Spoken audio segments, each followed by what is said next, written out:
गाड़ी को देखते हैं। यह गाड़ी बहुत ही बुरी हालत में होती है, जिसके चारों तरफ शीशे की जगह किसी खतरे से बचने के लिए मजबूत जाली लगाई गई होती है। ये देखकर हमें पता चलता है कि इस इलाके में जरूर कुछ ऐसा है जो बहुत ही ज्यादा खतरनाक है। और तभी यह गाड़ी एक गैस स्टेशन पर जाकर रुकती है, जिसमें से एक आदमी बंदूक हाथ में लेकर बाहर निकलता है। इस आदमी का नाम थॉमस है। थॉमस सबसे पहले गैस स्टेशन के पास वाले घर के अंदर जाता है और अंदर वो घर का हर एक कोना चेक करता है कि कहीं कोई खतरा तो नहीं, लेकिन अंदर उसे कोई भी खतरा महसूस नहीं होता। पर जैसे ही वो घर से बाहर निकलता है, तभी पास रखा फ्रिज जोर से हिलने लगता है और उसमें से अजीब सी आवाजें निकलने लगती हैं। यह देखकर थॉमस घबरा जाता है और जब थॉमस उस फ्रिज को खोलकर देखता है तो अंदर उसे एक ज़ॉम्बी दिखाई देता है। यह देखकर थॉमस जल्दी से एक रॉड उठाकर उस फ्रिज को अच्छी तरह से लॉक कर देता है, जिसके बाद उस फ्रिज में से और भी तेज आवाजें आने लगती हैं। अब यहाँ थॉमस एक चेन से उस फ्रिज को अपनी गाड़ी के साथ अटैच कर देता है।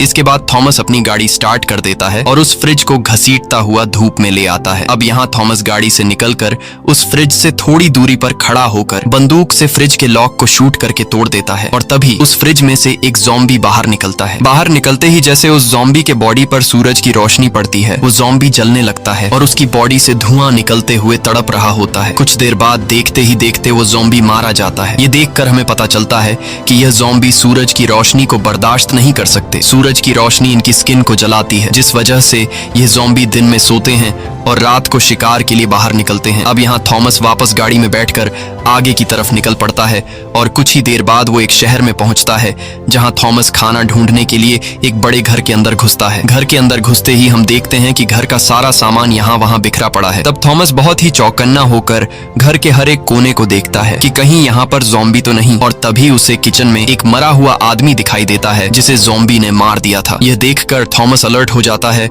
और जैसे ही वो कुछ और आगे बढ़ता है, तभी उसे सामने एक दूसरा मरा हुआ आदमी दिखाई देता है। अब थॉमस जब इस आदमी के करीब जाता है, तभी उसे सामने दरवाजे पर एक आदमी खड़ा हुआ दिखाई देता है, जो बिल्कुल भी हिलडुल नहीं रहा था और एक ही जगह पर खड़ा हुआ था। यह देखकर थॉमस उसे बात करने लगता है, लेकिन वह आदमी कोई भी जवाब नहीं देता। जवाब न मिलने पर थॉमस उस पर गोली चलाने लगता है, पर गोली लगने के बावजूद वो आदमी जरा सा भी नहीं हिलता। ये देखकर थॉमस कंफ्यूज हो जाता है और उस आदमी के करीब जाने लगता है, लेकिन जैसे ही थॉमस उसके करीब पहुंचकर पर्दा हटाता है तो उससे पता चलता है कि यह एक औरत है जिसने खुद को फांसी लगा ली है। अब इससे पहले कि थॉमस समझ पाता कि यह उसके लिए बिछाया गया एक जाल है, तभी पीछे से एक ज़ॉम्बी आकर थॉमस पर अटैक कर देता है, लेकिन थॉमस जैसे तैसे करके खुद को बचाते हुए उस ज़ॉम्बी को नीचे गिरा देता है और उसे शूट करके मार डालता है। गोली की आवाज सुनकर वहां पर और भी कई सारे ज़ॉम्बी थॉमस की तरफ दौड़कर आने लगते हैं। अब यहाँ थॉमस रेंगते हुए बाहर धूप की तरफ जाने लगता है, लेकिन तभी पीछे से एक ज़ॉम्बी उसे पकड़ लेता है, पर थॉमस उसे लात मारकर खुद को छुड़ा लेता है और बाहर आकर घर की छत पर बैठ जाता है, जिससे उसकी जान बच जाती है, क्योंकि अब ज़ॉम्बी उसे काटने के लिए धूप में नहीं आ सकते थे। तभी थॉमस को बाहर से किसी की आवाज आने लगती है, जिसे सुनकर थॉमस उस तरफ जाने लगता है और तभी उसे छत से नीचे रोड के बीचों बीच एक लड़की बैठी हुई दिखाई देती है। वो लड़की धूप में सिर नीचे झुकाकर बैठी होती है। यह देखकर थॉमस इतना तो समझ जाता है कि यह लड़की कोई ज़ॉम्बी नहीं है, क्योंकि अगर यह कोई ज़ॉम्बी होती तो धूप लगने की वजह से वो जल जाती। पर थॉमस को यह समझ नहीं आ रहा होता कि आखिर यह लड़की अकेले ऐसे क्यों बैठी है। और तभी वहां पर एक गाड़ी आती है। गाड़ी के अंदर मौजूद लोग सड़क के बीचों बीच एक लड़की को बैठा हुआ देखकर वो लोग गाड़ी रोक लेते हैं और उसमें से 4 लोग हाथों में बंदूक लिए बाहर निकलते हैं, जिसमें एक लड़की भी होती है और इस लड़की का नाम सारा है। इन चारों में से एक आदमी सड़क पर बैठी उस लड़की की मदद के लिए बड़ी सावधानी से आगे बढ़ता है, लेकिन उसे पता नहीं था कि यह इनके लिए एक जाल है। और जैसे ही वो आदमी उस लड़की के करीब पहुंचता है, तभी ऊपर से कोई उसे शूट कर लेता है, जिससे उस आदमी की मौत हो जाती है। ये देखकर उस आदमी के बाकी साथी गाड़ी के पीछे छुप जाते हैं। यहाँ हमें पता चलता है कि इस लड़की को एक गैंग के लोग चारे के तौर पर इस्तेमाल कर रहे हैं। अब इन दोनों ग्रुप्स के बीच फायरिंग शुरू हो जाती है, लेकिन जिस ग्रुप का एक आदमी मर गया होता है, वो अभी सिर्फ 3 ही लोग जिंदा बचे होते हैं, इसलिए वो लोग इस दूसरे ग्रुप के मुकाबले में कमजोर पड़ जाते हैं और देखते ही देखते वो दूसरा ग्रुप इनके 2 और साथियों को भी मार देता है। अब सिर्फ सारा नाम की वो लड़की जिंदा बची थी और यह सब ऊपर छत से थॉमस देख रहा होता है। इसके बाद गैंग के सभी लोग बाहर आते हैं और गैंग वाले सारा पर बंदूक तानकर उसे चारों तरफ से घेर लेते हैं। अब यहाँ गैंग का लीडर सारा के पास आता है और सारा को छेड़ने लगता है। तब सारा उससे कहती है कि तुम्हें बंदूक, गाड़ी, पैसे जो चाहिए ले लो, लेकिन मुझे जाने दो। पर गैंग का लीडर सारा की एक भी बात नहीं सुनता और वो सारा के साथ जबरदस्ती करने लगता है। तभी पीछे से थॉमस बंदूक से उन लोगों को शूट करने लगता है और एक एक करके गैंग के सभी लोगों को मार डालता है। थॉमस गैंग के लीडर को भी घायल कर देता है। यहाँ गैंग का लीडर गिड़गिड़ाते हुए सैरा से माफी मांगता है और थॉमस से कहता है कि मेरी जान बख्श दो और तुम्हें जो चाहिए वो ले जाओ, बस मेरी जान बचाकर मुझे अपने साथ ले चलो। लेकिन अब काफी देर हो चुकी थी और थॉमस उसे वहीं पर मरने के लिए छोड़कर जाने लगता है। अब यहाँ इतना सब कुछ होने के बावजूद भी वो लड़की सेम इसी पोजीशन में सड़क के बीचों बीच बैठी होती है। तभी उसके पास सारा आती है और सारा उससे पूछती है कि तुम्हें और तुम्हारे बच्चे को क्या हुआ है। तब वो लड़की अपना बच्चा दिखाती है, जिसे देखकर हमें पता चलता है कि ये कोई असली बच्चा नहीं बल्कि एक बेबी डॉल है। और साथ ही हमें पता चलता है कि इस लड़की की दिमागी हालत ठीक नहीं। अब यहाँ सारा को इस लड़की पर तरस आ जाता है, इसलिए सारा उसे अकेले नहीं छोड़ना चाहती थी, क्योंकि अगर ये लड़की अकेले यहाँ रही तो रात होते ही ज़ॉम्बी इसे नोच कर खा लेंगे। इसलिए सारा इस लड़की को अपने साथ लेकर सीधा थॉमस के पास जाती है और सारा थॉमस का शुक्रिया अदा करती है। वो थॉमस से कहती है कि अगर तुमने मेरी मदद नहीं की होती तो अब मैं जिंदा नहीं होती। थॉमस उसकी बातों का कुछ खास जवाब नहीं देता और कहता है कि मैंने तुम्हारी जान बचाई, अब तुम जहाँ जाना चाहती हो वहाँ जा सकती हो। तब सारा कहती है कि मैं शहर के बीचों बीच अपने ग्रुप के साथ रहती हूँ, वहाँ हमारे पास ढेर सारा खाना है और हम जिस जगह में रहते हैं वो एक पुलिस स्टेशन है, इसलिए तुम भी हमारे साथ चलो, वहाँ तुम्हें खाना भी मिलेगा और तुम्हारी जान भी सेफ रहेगी। थॉमस को सारा की बात ठीक लगती है, इसलिए थॉमस उसके साथ जाने के लिए मान जाता है, जिसके बाद ये तीनों गाड़ी में बैठकर निकल पड़ते हैं। कुछ दूर आगे जाने के बाद सारा बताती है कि हम जिस पुलिस स्टेशन में रहते हैं वह यहाँ से 5 किलोमीटर दूर है। ये सुनकर थॉमस घबरा जाता है, क्योंकि वह जगह काफी दूर थी और अगर रात हो गई तो ये लोग ज़ॉम्बी के शिकार बन सकते हैं। इसलिए अब सूरज ढलने से पहले ही इनको अपने ठिकाने पर पहुंचना होगा। लेकिन जब ये लोग शहर पहुंचते हैं तब अंधेरा हो चुका था और इनकी गाड़ी की आवाज को सुनते हुए हर तरफ से ज़ॉम्बी इनकी गाड़ी का पीछा करने लगते हैं। अब यहाँ थॉमस फुल स्पीड से गाड़ी चलाने लगता है, क्योंकि वो जान चुका था कि अगर गलती से भी गाड़ी रुक गई तो ज़ॉम्बी हमारे टुकड़े टुकड़े कर देंगे। कुछ दूर आगे जाने के बाद सारा अपने साथियों से वॉकी टॉकी पर कांटेक्ट करती है और बताती है कि हम लोग पुलिस स्टेशन पहुंचने वाले हैं, तुम लोग जल्दी से दरवाजा खोलो। साथ ही वो अपने साथियों से कहती है कि हमारे पीछे कई सारे ज़ॉम्बी भी लगे हैं, इसलिए तुम सब तैयार रहो। ये सुनकर वहाँ के लोग अलर्ट हो जाते हैं और यहाँ पुलिस स्टेशन के अंदर जितने भी बचे हुए सर्वाइवर थे ये लोग सभी सर्वाइवर को सेफ जगह पर ले जाने लगते हैं और उनसे कहते हैं कि हमारे वापस आने तक कोई भी शोर मत करना। अब यहाँ सभी लोग बंदूक लेकर तैयार हो जाते हैं और दीवार पर लगे एक बटन को प्रेस कर देते हैं, जिससे दरवाजा खुलने लगता है। जैसे ही कार पुलिस स्टेशन के करीब पहुंचती है तब थॉमस उन दो लड़कियों को पुलिस स्टेशन की तरफ भागने को कहता है और खुद बंदूक से उन ज़ॉम्बीज को शूट करके रोकने लगता है। यहाँ सारा की टीम वाले भी ज़ॉम्बीज पर फायरिंग शुरू कर देते हैं, जिससे कई सारे ज़ॉम्बी मारे जाते हैं। लेकिन ज़ॉम्बीज की तादाद में कोई कमी नहीं आ रही थी, बल्कि आसपास जितने भी ज़ॉम्बीज थे वो सभी गोली की आवाज सुनकर इनकी तरफ बढ़ने लगते हैं। इसलिए अब थॉमस भी जल्दी से पुलिस स्टेशन के अंदर आ जाता है। थॉमस के अंदर आते ही दरवाजा बंद होने लगता है। जैसे ही दरवाजा बंद होने वाला होता है तभी थॉमस बाहर एक बड़ा मॉन्स्टर ज़ॉम्बी देखता है, जिसने अपने चेहरे को चादर से ढक दिया होता है। उस ज़ॉम्बी को देखकर थॉमस उस पर कई सारी गोलियां चलाता है, लेकिन उस ज़ॉम्बी पर गोलियों का असर ही नहीं हो रहा था और वो ज़ॉम्बी थॉमस को काफी गुस्से से देख रहा होता है। साथ ही थॉमस भी उस ज़ॉम्बी को काफी गुस्से से घूरने लगता है। यह देखकर हमें पता चलता है कि ये दोनों एक दूसरे को पहले से जानते हैं और इनकी आपस में पहले से दुश्मनी है। अब यहाँ दरवाजा बंद होने के बाद एक बूढ़ा आदमी जो यहाँ का चीफ है वह सारा से पूछता है कि यह आदमी कौन है और तुम्हारे साथ क्या कर रहा है। तब सारा बताती है कि हम पर एक गैंग के कुछ लोगों ने हमला कर दिया था, जिसमें मेरे साथ 3 लोग मारे गए और मैं भी उस गैंग वालों के हाथ मरने ही वाली थी। लेकिन तभी वहाँ पर थॉमस आ गया और थॉमस ने मेरी जान बचाई। अब यहाँ चीफ थॉमस से पूछता है कि तुम कौन हो और यहाँ क्या करने आए हो। तब थॉमस बताता है कि मैं इस शहर में अकेला रहता हूँ और हर रोज जहाँ पर भी मुझे ज़ॉम्बीज नजर आते हैं मैं उन्हें मार देता हूँ, क्योंकि इन ज़ॉम्बीज की वजह से मेरी वाइफ की जान चली गई और जब तक मैं अपनी वाइफ के कातिल ज़ॉम्बी को मार नहीं देता तब तक मैं ज़ॉम्बीज को मारता रहूंगा। ये सुनकर चीफ को थॉमस की बातों पर यकीन होने लगता है और उसे आज रात यहीं पर गुजारने का इजाजत दे देता है। लेकिन चीफ के इस फैसले से वहाँ पर खड़ा इनका एक साथी खुश नहीं होता और कहता है कि थॉमस भी उसी गैंग का आदमी है जिन्होंने हमारे 3 साथियों को मार दिया है और थॉमस यहाँ आकर हमारा खाना और बंदूकें चुराना चाहता है। ये सुनकर फिर से इनके बीच बहस छिड़ जाती है। तब यहाँ सारा सभी को शांत करती है और बात को पलटते हुए कहती है कि मैंने प्लेन की जगह ढूंढ ली है। ये सुनकर सभी लोग सारा की बात को सुनने लगते हैं। तब सारा सभी को प्लेन का फोटो दिखाती है और मैप में एक जगह की तरफ इशारा करते हुए कहती है कि प्लेन यहीं पर है, जो बिल्कुल ठीक हालत में है, और ये प्लेन यहाँ से 150 किलोमीटर दूर है। इसलिए अगर आज रात हम लोगों ने सरवाइव कर लिया तो कल हम लोग प्लेन के पास पहुंचकर इस शहर को हमेशा के लिए छोड़कर जा सकते हैं। सारा की यह बात सुनकर सभी काफी खुश हो जाते हैं, लेकिन इन्हें इस बात की खबर नहीं थी कि यहाँ अब एक रात भी गुजारना काफी मुश्किल है, क्योंकि उन ज़ॉम्बीज़ को इनके ठिकाने का पता चल चुका है। यहाँ चीफ थॉमस से कहता है कि तुमने सारा की जान बचाई है और सारा ने तुम्हारे बारे में काफी अच्छी बातें की हैं, लेकिन मुझे अब भी तुम पर पूरा भरोसा नहीं है, इसलिए आज रात तुम यहाँ पर रह तो सकते हो, लेकिन सोने से पहले तुम्हें अपनी बंदूक हमें देनी होगी, नहीं तो तुम यहाँ से जा सकते हो। अब यहाँ थॉमस बंदूक देने से इनकार कर देता है, लेकिन तब सारा उसके पास आती है और उससे कहती है कि बंदूक इन्हें दे दो, कल सुबह होते ही तुम्हें तुम्हारी बंदूक मिल जाएगी। अब यहाँ थॉमस सारा की बात मान लेता है और अपना बंदूक इन लोगों को दे देता है। इसके बाद चीफ का बेटा थॉमस को उसके सोने की जगह दिखाने के लिए ले जाने लगता है। रास्ते में थॉमस कई सारे लोगों को सेल में बंद हुआ देखता है, जो असल में ज़ॉम्बीज़ से बचे हुए सर्वाइवर थे। यहाँ चीफ का बेटा थॉमस से कहता है कि मेरे फादर के बातों का बुरा मत मानना, मेरा फादर कोई बुरा आदमी नहीं है, बस वह यहाँ एक नए अनजान आदमी की वजह से सब लोगों की जान खतरे में नहीं डालना चाहता, क्योंकि पहले ही ज़ॉम्बीज़ की वजह से मेरा एक भाई मारा गया है। यहाँ थॉमस चीफ के बेटे से कहता है कि बाहर मैंने एक बहुत ही बड़े मॉन्स्टर ज़ॉम्बी को देखा है, जो बाकी सभी ज़ॉम्बीज़ को कंट्रोल करता है और सभी ज़ॉम्बी उसकी बात मानते हैं। तब चीफ का बेटा कहता है कि वह ज़ॉम्बी सबका लीडर है और बहुत ही चालाक और ताकतवर है, सभी ज़ॉम्बी उससे डरते हैं और उसकी बात मानते हैं। उस ज़ॉम्बी लीडर ने यहाँ से कुछ दूर एक बड़े होटल पर कब्जा कर लिया है और वह सभी वहीं उस होटल में रहते हैं। दिन के टाइम वह लोग सो जाते हैं और जब रात होती है तब वह लोग शिकार के लिए बाहर आ जाते हैं। लेकिन अब जल्द ही हमें यहाँ से निकलना होगा, क्योंकि पहले इन लोगों को हमारे ठिकाने का पता नहीं था, लेकिन आज तुम्हारे आने की वजह से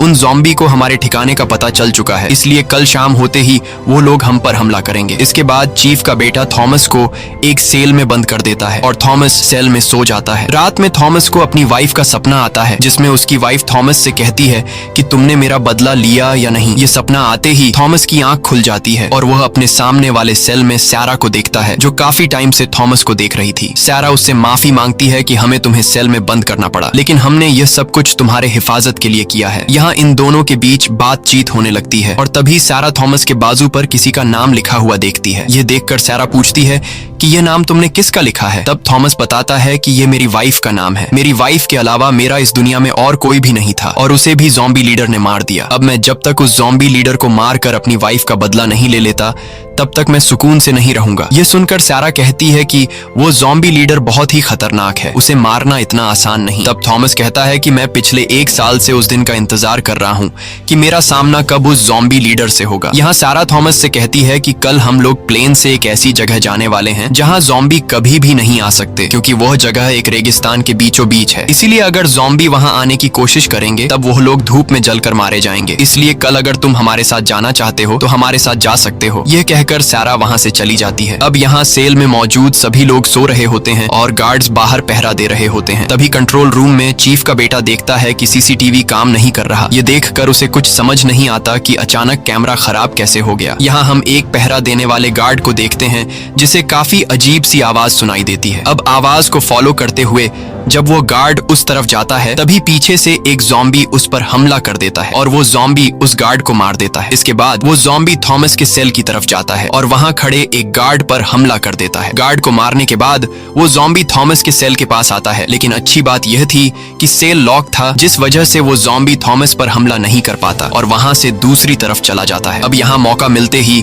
थॉमस एक नुकीले पिन से अपने सेल का लॉक खोल देता है और सेल से बाहर आ जाता है। दूसरी तरफ वो ज़ॉम्बी एक दूसरे गार्ड पर हमला कर देता है और उसके हाथ को काट देता है। अब यहाँ पूरे जेल में हलचल मच जाती है और सभी लोग दौड़ते हुए खुद को बचाने के लिए एक बड़े से सेल के अंदर घुस जाते हैं, लेकिन तभी वहां पर वो ज़ॉम्बी पहुंच जाता है और वो सेल के दरवाजे को खोलने की कोशिश करता है। ये देखकर सेल के अंदर मौजूद सभी लोग काफी ज्यादा घबरा जाते हैं और अब जैसे ही वो ज़ॉम्बी जोर लगाकर दरवाजा खोलने ही वाला होता है तभी वहां पर थॉमस आ जाता है और थॉमस ज़ॉम्बी को सिर में शूट करके मार डालता है और इन लोगों की जान बचा लेता है। ज़ॉम्बी को मरा हुआ देखकर सब लोग सुकून की सांस लेते हैं और मन ही मन थॉमस का शुक्रिया अदा करते हैं। कुछ देर बाद वहां पर गार्ड्स आ जाते हैं और गार्ड्स देखते हैं कि हमारे पहुंचने से पहले ही थॉमस ने उस ज़ॉम्बी को मार दिया है और ये सब यहाँ का चीफ भी देख लेता है। अब जब सभी लोग अपने अपने सेल की तरफ जाने लगते हैं तब एक गार्ड के हाथ से खून निकलते हुए एक दूसरा गार्ड देख लेता है। ये देखकर सभी गार्ड्स उस आदमी से दूर खड़े हो जाते हैं क्योंकि ज़ॉम्बी के काटने की वजह से अब वो गार्ड किसी भी टाइम ज़ॉम्बी बन सकता है। इसलिए सभी लोग उस गार्ड को मारने का फैसला कर लेते हैं और वो गार्ड भी समझ जाता है कि यह लोग मुझे मारने वाले हैं। इसीलिए वो गार्ड अपने बेटे से कहता है कि बेटा तुम कमरे के अंदर चले जाओ, मैं किसी काम से बाहर जा रहा हूँ। यह सुनकर उस गार्ड की वाइफ रोते हुए अपने बेटे को लेकर रूम के अंदर चली जाती है। अब देखते ही देखते वो गार्ड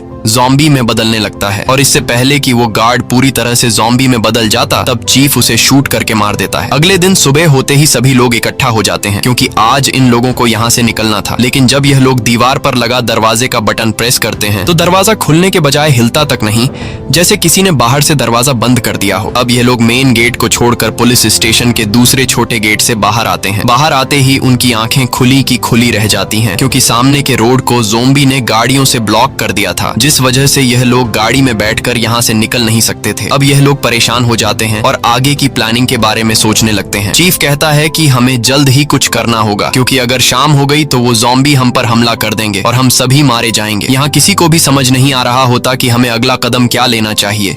तब थॉमस कहता है कि मेरे पास एक प्लान है। अगर हम लोगों ने ज़ॉम्बी के लीडर को मार दिया तो हमारा काम आसान हो जाएगा क्योंकि ज़ॉम्बी के लीडर के मरने के बाद बाकी सभी ज़ॉम्बी में अगला लीडर बनने का झगड़ा शुरू हो जाएगा और इस तरह से ये लोग एक दूसरे को मारकर खुद ही मर जाएंगे। नहीं तो हमें खुद ही उन पर हमला कर देना चाहिए क्योंकि अभी वो लोग पास वाले होटल में सो रहे होंगे। अगर हम लोग चुपके से जाकर वहां पर बम फिट कर लें तो हम एक ही झटके में इन सभी ज़ॉम्बी को मार सकते हैं। लेकिन इस काम में बहुत ही ज्यादा रिस्क था, इसीलिए टीम का लीडर चीफ ऐसा करने से मना कर देता है। तब थॉमस कहता है कि हम कब तक इन ज़ॉम्बी से बचकर भागते रहेंगे, इसलिए मैं तो इन ज़ॉम्बी को मारने जा रहा हूँ। अगर मेरे साथ कोई जाना चाहता है तो ठीक, नहीं तो मैं अकेले ही चला जाऊंगा। बस अब आप लोग मुझे कुछ बम और एक बंदूक दे दो। थॉमस की बातें सुनकर चीफ का बेटा थॉमस का साथ देने के लिए मान जाता है और कहता है कि मैं भी तुम्हारे साथ जाऊंगा। यहाँ कुछ और लोग भी थॉमस के साथ जाने को राजी हो जाते हैं और ये लोग अपने लीडर चीफ से कहते हैं कि हम लोग शाम होने से पहले उस प्लेन तक नहीं पहुंच सकते क्योंकि वो प्लेन यहाँ से पूरे 150 किलोमीटर दूर है। अगर हम बिना ज़ॉम्बीज से लड़े उस प्लेन की तरफ निकल जाएंगे तो रास्ते में ज़ॉम्बी हमें घेर कर मार डालेंगे, इसलिए मरने से अच्छा है कि हम लोग एक बार इन ज़ॉम्बी से लड़ने की कोशिश तो करें। अब पूरी टीम की बात सुनकर न चाहते हुए भी चीफ थॉमस की बात मान जाता है, जिसके बाद ये लोग तैयारी करने लगते हैं। यहाँ चीफ के बेटे के पास सारा आती है और उससे कहती है कि क्या हमें थॉमस पर भरोसा कर लेना चाहिए, मुझे तो लगता है कि वो अपना काम निकलवाने के लिए हमारा इस्तेमाल कर रहा है। तब चीफ का बेटा बोलता है कि तुम ही तो उसे यहाँ लाई हो और जब वो यहाँ आया था तब तुमने उसे सपोर्ट किया था और अब क्यों ऐसी बातें कर रही हो, उसने तुम्हारी जान बचाई है।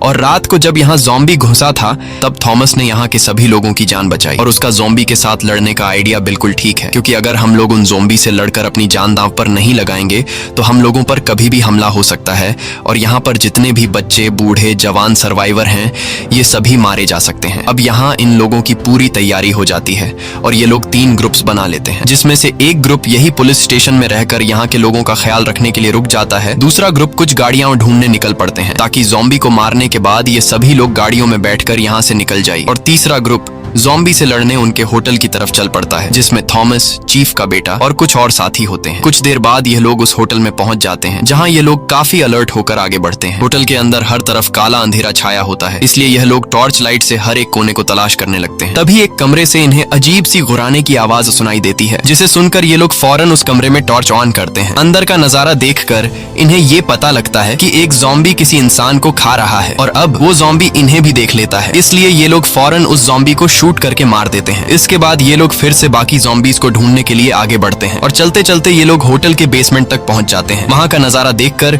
इनकी आंखें खुली की खुली रह जाती हैं क्योंकि वहां एक दो नहीं बल्कि बेहिसाब ज़ॉम्बीज सो रहे थे। अब यहाँ इन लोगों को डर लग रहा था कि अगर जरा से शोर से एक भी ज़ॉम्बी जाग गया तो हमारे टुकड़े टुकड़े हो जाएंगे, लेकिन इनके लिए अच्छी बात ये थी कि सभी ज़ॉम्बीज एक साथ झुंड में सो रहे थे, इसलिए अगर ये लोग यहाँ पर चारों तरफ बॉम्ब फिट कर दें तो एक ही झटके में सभी ज़ॉम्बीज मारे जा सकते हैं। लेकिन ये काम बहुत ही ज्यादा रिस्की था, इसलिए कोई भी ज़ॉम्बीज के बीच में से होते हुए बॉम्ब रखने को तैयार नहीं था। पर तभी यहाँ एक सोल्जर अपनी जान हथेली पर रखकर ज़ॉम्बीज के बीच बॉम्ब रखने को तैयार हो जाता है, जिसके बाद वो सोल्जर बॉम्ब उठाकर बहुत ही हल्के कदमों से आगे बढ़ते हुए कई सारे सोते हुए ज़ॉम्बीज को क्रॉस कर लेता है। लेकिन जैसे ही वो ज़ॉम्बीज के बीच में पहुंचता है तब वो सोल्जर जैसे ही अगला कदम लेने वाला होता है तभी एक ज़ॉम्बी उसी साइड पर पलट जाता है। ये देखकर डर के मारे वो सोल्जर एक ही जगह पर फ्रीज हो जाता है और जरा सा भी नहीं हिलता, क्योंकि उसे पता था कि अगर वो जरा सा भी हिला तो उसकी मौत पक्की है। अब काफी देर तक खड़े रहने के बाद जब वो सोल्जर समझ जाता है कि ये ज़ॉम्बी गहरी नींद में है, तब वो धीरे से अपना पैर उठाकर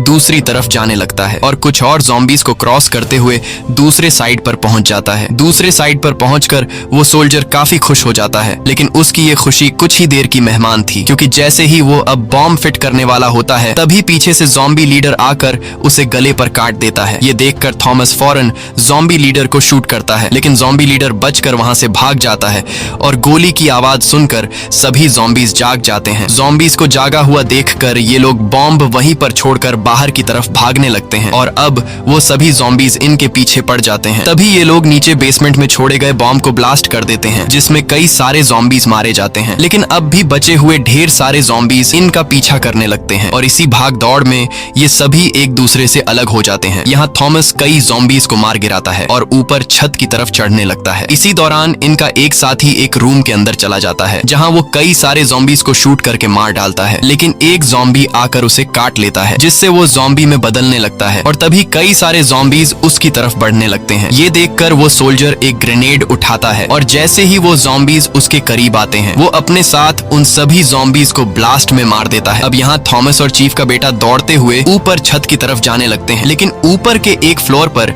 ढेर सारे ज़ॉम्बीज इनके पीछे पड़ जाते हैं। अब ये दोनों खुद को बचाते हुए कई ज़ॉम्बीज को मार देते हैं और जैसे तैसे करके छत तक पहुंच जाते हैं। छत पर पहुंचते ही सभी ज़ॉम्बीज जो इनका पीछा कर रहे थे वो सभी रुक जाते हैं और आगे नहीं बढ़ते, क्योंकि आगे ये दोनों धूप में खड़े हुए थे, इसलिए अगर ज़ॉम्बीज आगे बढ़ते तो धूप में जलकर मारे जाते। यहाँ थॉमस ज़ॉम्बी लीडर को देख लेता है, जो काफी गुस्से से इन्हें देख रहा होता है और ज़ॉम्बी लीडर आस पास खड़े ज़ॉम्बीज को इशारा करके नीचे भेज देता है। अब यहाँ ये दोनों ऊपर छत पर तो आ गए थे, लेकिन अब ये दोनों यहीं पर फंस चुके थे, क्योंकि इन दोनों को यहाँ से उतरने का रास्ता नहीं मिल रहा था और अगर सीढ़ियों से जाते तो ज़ॉम्बीज इन्हें जिंदा नहीं छोड़ते। अब इनका एक साथी जिसके पास रस्सी होती है वह अभी तक छत पर नहीं पहुंचा होता, इसलिए चीफ का बेटा अपने उस साथी से वॉकी टॉकी पर कांटेक्ट करता है और उससे पूछता है कि तुम कहाँ हो। तब इनका साथी बताता है कि मैं छत के नीचे फ्लोर में हूँ, लेकिन मैं ऊपर छत पर आ नहीं सकता क्योंकि मुझे ज़ॉम्बी ने काट लिया है, इसलिए जल्दी से तुम मेरी मदद करने आओ। लेकिन अब नीचे के फ्लोर में जाना सबसे बड़ी मुसीबत थी, क्योंकि अगर ये लोग नीचे के फ्लोर में जाते हैं तो वहां पहले से इनका इंतजार करता हुआ ज़ॉम्बी लीडर इन्हें मार देगा। तभी थॉमस को एक आइडिया आता है और चीफ के बेटे से कहता है कि मैं यहाँ छत पर खड़ा होकर ज़ॉम्बी लीडर का ध्यान भटकाऊंगा, तब तुम मौके का फायदा उठाकर चुपके से नीचे जाकर अपने साथी से रस्सी ले आना। चीफ के बेटे को यह आइडिया पसंद आता है, जिसके बाद थॉमस धूप से थोड़ा आगे बढ़ते हुए अंधेरे में खड़ा होकर ज़ॉम्बी लीडर को जोर जोर से पुकारने लगता है और उससे कहता है कि मैं यहाँ हूँ, आकर मुझ पर हमला करो। वहीं दूसरी तरफ चीफ का बेटा चुपके से नीचे वाले फ्लोर में पहुंच जाता है और वहां कमरों की तलाशी लेते हुए उसे अपना दोस्त मिल जाता है, जिसके पास रस्सी होती है, लेकिन अब उनका वह साथी पूरी तरह से ज़ॉम्बी में कन्वर्ट हो चुका होता है। इसलिए चीफ का बेटा उसके पास जाकर धीरे से उससे रस्सी लेने की कोशिश करता है, लेकिन तभी वह जाग जाता है और जागते ही वह चीफ के बेटे पर हमला कर देता है। लेकिन तभी वहां पर थॉमस आ जाता है और थॉमस उसे शूट करके मार डालता है और चीफ के बेटे को बचा लेता है। अब यह दोनों रस्सी लेकर वापस छत पर आ जाते हैं और जल्दी से रस्सी खोलकर यहाँ से उतरने की तैयारी करने लगते हैं, लेकिन तभी चीफ का बेटा देखता है कि उसके हाथ से खून निकल रहा है और वह समझ जाता है कि मुझे ज़ॉम्बी ने काट लिया है। ये सब थॉमस भी देख लेता है। अब चीफ का बेटा खुद ही थॉमस से कहता है कि मुझे मार दो, नहीं तो मैं तुम्हारे लिए खतरा बन सकता हूँ। अब न चाहते हुए थॉमस चीफ के बेटे को मार देता है। वहीं दूसरी तरफ पुलिस स्टेशन में मौजूद लोग गाड़ी का इंतजार कर रहे होते हैं और तभी उनका एक साथी एक कार लेकर आ जाता है, लेकिन कार को देखकर यह लोग खुश होने के बजाय मायूस हो जाते हैं, क्योंकि इतने सारे लोगों के लिए यह एक कार काफी नहीं थी। अब यहाँ जिस आदमी ने कार लेकर आया होता है वह अपने कुछ साथियों से कहता है कि हमें अपनी जान बचानी चाहिए, इसलिए हम कुछ साथी कार में बैठकर यहाँ से निकल जाते हैं और बाकी लोगों को यहीं पर छोड़ देते हैं। लेकिन उस आदमी के बाकी साथी ऐसा करने से इनकार कर देते हैं और तभी उनका एक साथी एक बड़ा बस लेकर आ जाता है, जिसे देखकर सभी लोग काफी खुश हो जाते हैं और तैयार होकर बस की तरफ बढ़ने लगते हैं। वहीं हम दूसरी तरफ थॉमस को देखते हैं, जो ऊपर छत से रस्सी नीचे फेंक देता है और रस्सी से लटक कर नीचे आ जाता है, जिसके बाद थॉमस वहां से भागने लगता है और ज़ॉम्बी भी उसके पीछे लग जाते हैं। तभी आसमान में बादल आ जाते हैं, जिस वजह से सूरज बादलों के पीछे छिप जाता है और अब सूरज की रोशनी न होने की वजह से दिन के टाइम भी ज़ॉम्बी को कुछ नहीं होता। यहाँ थॉमस तेजी से दौड़ते हुए पुलिस स्टेशन के करीब पहुंच जाता है, तब चीफ उसे देख लेता है और चीफ यह भी देखता है कि थॉमस के पीछे ज़ॉम्बीज का झुंड आ रहा है। इसलिए वह वहां पर मौजूद लोगों को अलर्ट करता है कि जल्दी से पुलिस स्टेशन के अंदर आ जाओ, जिसके बाद सभी लोग जल्दी से अंदर आ जाते हैं। यहाँ चीफ ऊपर से थॉमस के पीछे लगे ज़ॉम्बीज को शूट करके मार डालता है, लेकिन एक दो ज़ॉम्बीज को मारने से ज़ॉम्बीज की संख्या में कोई फर्क नहीं आता। यहाँ थॉमस पुलिस स्टेशन के अंदर आ जाता है, लेकिन अब ज़ॉम्बीज भी पुलिस स्टेशन के अंदर घुस जाते हैं और यह लोग ज़ॉम्बीज से खुद को बचाते हुए सीढ़ियों पर चढ़कर दूसरे फ्लोर पर चले जाते हैं, जिसके बाद ये लोग जल्दी से दरवाजा बंद कर देते हैं। यहाँ चीफ थॉमस पर काफी गुस्सा होता है और थॉमस से कहता है कि तुम्हारी वजह से हम लोग इस मुसीबत में फंसे हैं और तुम्हारी वजह से मेरे बेटे की जान चली गई। ये सब सुनकर थॉमस भी गुस्सा हो जाता है और इन दोनों के बीच बहस छिड़ जाती है। तब इनके बीच सैरा आती है और कहती है कि ये टाइम आपस में लड़ने का नहीं है, हमें आगे क्या करना चाहिए इस बारे में सोचो। अब खुद को बचाने का कोई रास्ता ढूंढने के लिए ये लोग सीसीटीवी रूम चले जाते हैं, जहाँ ये लोग स्क्रीन पर देखते हैं कि ज़ॉम्बीज पूरे पुलिस स्टेशन में हर एक जगह पर फैल गए हैं। साथ ही ये लोग देखते हैं कि जिस आदमी ने कार लेकर आया होता है वो अकेले ही गाड़ी में बैठकर निकल जाता है। कार की आवाज सुनकर पुलिस स्टेशन के अंदर जो ज़ॉम्बी आए होते हैं वो सभी पुलिस स्टेशन से निकलकर कार के पीछे लग जाते हैं और ये सब अंदर सीसीटीवी रूम में बैठे लोग देख रहे होते हैं। अब सभी ज़ॉम्बी के बाहर जाने के बाद थॉमस के दिमाग में एक आइडिया आता है। वो वहां मौजूद लोगों से कहता है कि ज़ॉम्बी कुछ देर बाद वापस आएंगे, इसलिए यहाँ पर जितने भी बूढ़े, बच्चे और सर्वाइवर हैं उन सभी को जल्दी से बस में बिठा दो और हम लोग यहाँ पुलिस स्टेशन में उन ज़ॉम्बीज का मुकाबला करेंगे। वहीं हम दूसरी तरफ अपने सभी साथियों को छोड़कर अकेला गाड़ी ले जाने वाले आदमी को देखते हैं जो तेजी से गाड़ी भगा रहा होता है और उसके पीछे ज़ॉम्बीज लगे होते हैं। कुछ दूर आगे जाने के बाद सामने का रास्ता ब्लॉक होता है, इसलिए वो गाड़ी को रिवर्स करने की कोशिश करता है, लेकिन तब तक ज़ॉम्बीज उसके पास पहुंच जाते हैं और चारों तरफ से उसे घेर लेते हैं। अब वो आदमी समझ जाता है कि ये ज़ॉम्बीज मुझे मार कर ही रहेंगे, इसलिए ज़ॉम्बीज के हाथों मारे जाने के बजाय वो खुद ही अपने आप को शूट कर देता है। वहीं हम दूसरी तरफ पुलिस स्टेशन का सीन देखते हैं, जहां सभी लोग तैयार बैठे होते हैं क्योंकि इन्हें पता है कि अब कुछ देर बाद ज़ॉम्बीज आने वाले हैं। और कुछ ही देर बाद ज़ॉम्बी लीडर पुलिस स्टेशन पहुंच जाता है, जहां वो सभी ज़ॉम्बीज को अंदर जाने का ऑर्डर देता है। ऑर्डर मिलते ही सभी ज़ॉम्बीज तेजी से अंदर की तरफ बढ़ने लगते हैं और यहाँ पहले से तैयार बैठे हुए ये लोग ज़ॉम्बीज पर गोलियां बरसाना शुरू कर देते हैं। लेकिन जब बात गोलियों से नहीं बनती तब थॉमस बम फेंक कर कई ज़ॉम्बी को उड़ा देता है। यहाँ टीम के दो साथी, एक लड़का और एक लड़की ज़ॉम्बीज से लड़ रहे होते हैं, पर तभी टीम की उस लड़की को एक ज़ॉम्बी अंदर की तरफ खींच लेता है और उसे मार डालता है और कुछ देर बाद ज़ॉम्बी उस दूसरे लंबे बालों वाले लड़के को भी मार देते हैं। अब पूरे स्टेशन में सिर्फ थॉमस और चीफ जिंदा बचे होते हैं। यहाँ चीफ ज़ॉम्बीज को शूट करने की कोशिश करता है, लेकिन तभी ज़ॉम्बी लीडर आकर चीफ को मार देता है। अब सिर्फ अकेला थॉमस ही जिंदा बचता है और कुछ ही देर बाद थॉमस और ज़ॉम्बी लीडर एक दूसरे के आमने सामने आ जाते हैं। यहाँ ज़ॉम्बी लीडर अपने साथ आए 3 ज़ॉम्बीज को थॉमस पर हमला करने के लिए भेज देता है, लेकिन थॉमस बड़ी आसानी से उन 3 ज़ॉम्बीज को मार देता है। इसके बाद ज़ॉम्बी लीडर खुद थॉमस से लड़ने आता है और इनके बीच एक जबरदस्त फाइट शुरू हो जाती है, लेकिन ज़ॉम्बी लीडर की ताकत के सामने थॉमस कुछ भी नहीं होता और ज़ॉम्बी लीडर थॉमस को उठा कर फेंकता है।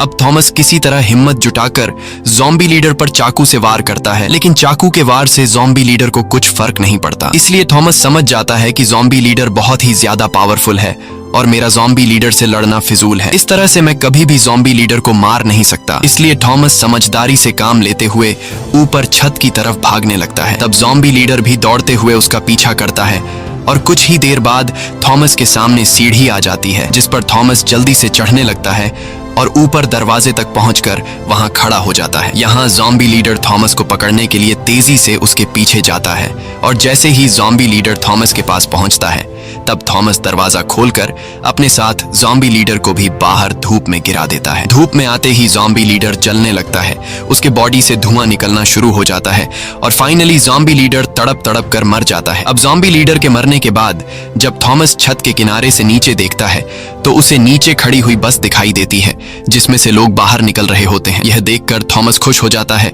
और नीचे उतरकर उनके पास जाता है। नीचे आते ही सैरा थॉमस के पास आती है और सैरा थॉमस का शुक्रिया अदा करती है। अब यहाँ इन दोनों के बीच बातचीत शुरू हो जाती है और इनकी बातों से हमें पता चलता है कि ये दोनों एक दूसरे को पसंद करने लगे हैं। इसी के साथ ये कहानी खत्म हो जाती है। अगर आपको ये वीडियो अच्छी लगी हो तो हमारे चैनल को सब्सक्राइब और वीडियो को लाइक जरूर कीजिएगा।